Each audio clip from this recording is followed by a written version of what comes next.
Assalamualaikum warahmatullahi wabarakatuh.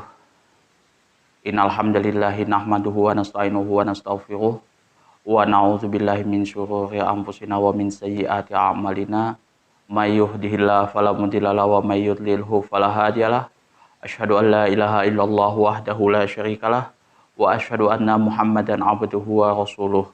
Allahumma shalli ala sayyidina Muhammad wa ala ali sayyidina Muhammad kama shallaita ala sayyidina Ibrahim wa ala ali sayyidina Ibrahim wa barik ala sayyidina Muhammad wa ala ali sayyidina Muhammad kama barakta ala sayyidina Ibrahim wa ala ali sayyidina Ibrahim fil alamin innaka Hamidum Majid. Rabbi shrah li sadri wa yassir li amri wahlul 'uqdatam min lisani yafqahu qawli, amma ba'du. Hadirin hadirat jamaah kaum muslimin wa muslimat yang dirahmati oleh Allah Subhanahu wa taala. Kali ini kita akan membaca hadis nomor 344 yang mana hadis ini diriwayatkan oleh Abdullah bin Ibnu Abbas radhiyallahu anhuma. Ya, hadis ini membahas tentang sujud tilawah pada saat membaca surat Shad, ya. Wa an Ibnu Abbas radhiyallahu anhuma qala Shad laisa min azaimis sujudi wa qad ra'aitu Rasulullah sallallahu alaihi wasallam yasjudu fiha, rawahul Bukhari.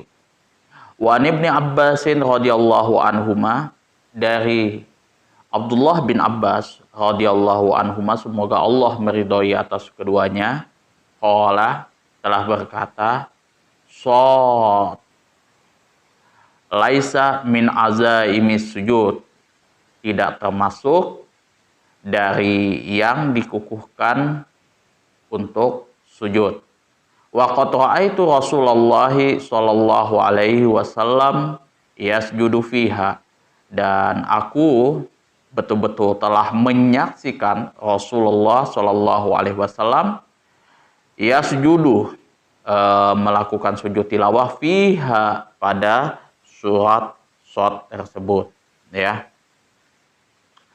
Nah, jadi di sini kalau kita lihat artinya, ya, Shad itu bukan termasuk ayat sujud yang dikukuhkan, dan aku pernah melihat Rasulullah Shallallahu Alaihi Wasallam sujud pada setelah membaca surat Shad tersebut, ya. Nah, makna keseluruhannya adalah sebagian di antara sujud tilawah kesunatannya lebih dikukuhkan di atas sebagian yang lain, ya. Jadi sujud tilawah itu kesunatannya lebih dikukuhkan daripada sujud, ya, di atas bagian yang lain. Maka hal yang terdapat di dalamnya disebutkan perintah sujud atau anjuran untuk sujud, hukumnya lebih kuat daripada yang lain. Jadi hal-hal yang disebutkan di dalam hadis ini itu diperintahkan, perintah untuk sujud atau anjuran untuk sujud, hukumnya itu lebih kuat daripada yang lain. Hal ini dinamakan azaimis sujud, ya. Azaimis sujud, sujud yang dikukuhkan, ya. Adapun hal-hal yang di dalamnya tidak terdapat dari perintah sujud dan tidak pula ada anjuran melakukannya seperti ayat sujud dalam surah Shad, maka makna yang terkandung di dalamnya ialah berita tentang sujud taubat Daud, dan kita ikut sujud dengan rasa syukur kita, ya. Laisat min azaimi sujud, di sini kalau kita lihat analisis lafadznya adalah bukan termasuk sujud yang dikukuhkan. Hadis ini dijadikan sebagai pegangan oleh Imam Syafi'i dalam pendapatnya, dan ia mengatakan bahwa sesungguhnya sujud pada ayat ini adalah sujud syukur, bukan sujud tilawah, ya. Jadi sujud pada surat Shad ini, ya, ketika membaca surat Shad itu bukan sujud tilawah tapi sujud syukur yang dilakukan oleh si pembaca di luar sholat. Jika ia melakukannya di dalam sholat, maka batallah sholatnya. Ini pandangan Imam Syafi'i. Nah, kemudian fikih hadisnya adalah sujud dalam surah Shad bukan termasuk sujud yang dikokohkan. Menurut Imam Syafi'i rahimahullah ta'ala, itu menurut pandangan Imam Syafi'i rahimahullah, ya.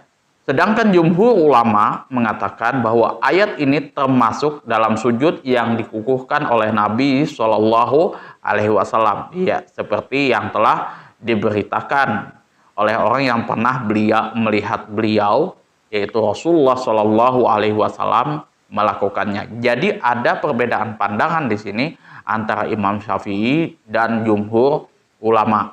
Kalau jumhur ulama mengatakan bahwa surat Shad ini itu termasuk dalam sujud yang dikukuhkan. Sujud yang dikukuhkan ini artinya sujud tilawah, ya.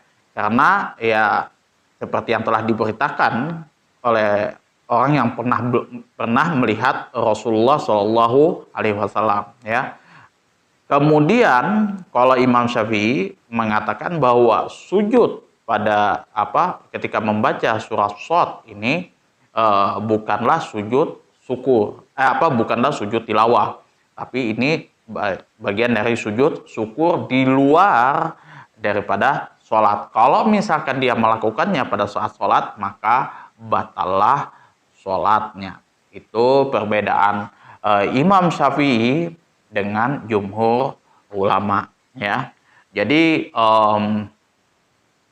kita refresh lagi, kita ulang-ulang lagi bahwasanya setiap segala macam hadis, ya, hukum-hukum itu baik itu terutama ya masalah furu' itu, ya, masalah furu'nya itu sangat sulit sekali kita menemukan ada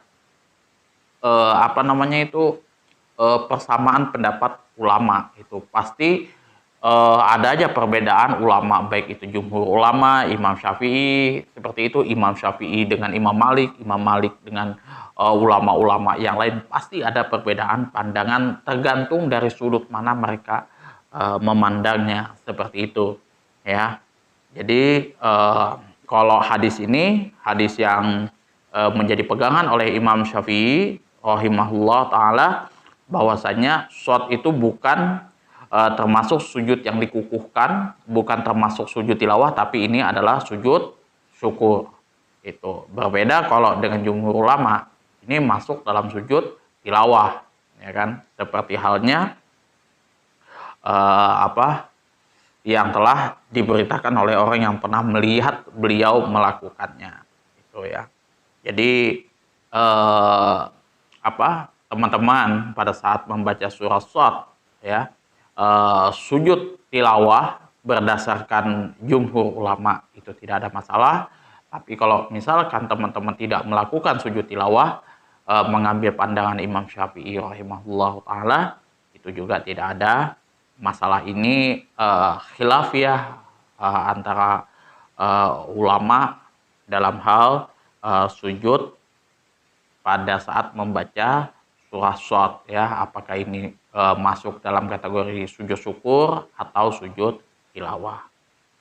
Itu saja yang dapat saya sampaikan, kurang dan lebihnya saya mohon maaf yang sebesar-besarnya apabila ada kata-kata saya menyinggung hati teman-teman di konten ini dan konten-konten sebelumnya.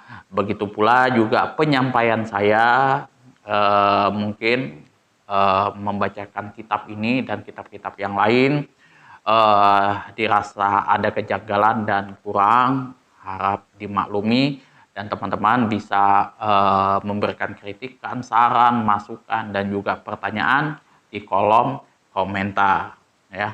Akhirul kalam, wabillahi taufiq wal hidayah. Assalamualaikum warahmatullahi wabarakatuh.